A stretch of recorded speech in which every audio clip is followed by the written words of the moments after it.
আসসালামু আলাইকুম বন্ধুরা, ইরানি কিচেন উইথ ভিলেজ ফুডে আপনাদের আবারও অনেক অনেক স্বাগত জানাই।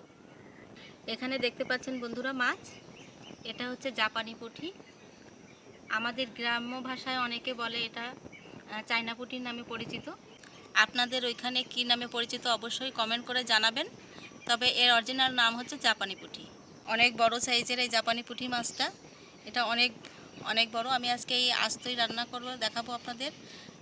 বন্ধুরা, প্রথমে লবণ হলুদ মাখিয়ে নেব। প্রথমে দিয়ে দিচ্ছি লবণ, দিয়ে দিচ্ছি হলুদ। ভালো করে ধরে ধরে মাখিয়ে নিতে হবে বন্ধুরা। বন্ধুরা, লবণ হলুদ মাখানো হয়ে গেছে, আমি এখন চুলো ধরিয়ে নেব। বন্ধুরা, এটা সরিষার তেল। আজকে আমি মাছটা করে নেব সরিষার তেল দিয়ে। বন্ধুরা, তেল গরম হয়ে গেছে, আমি এখন মাছ দিয়ে দেব।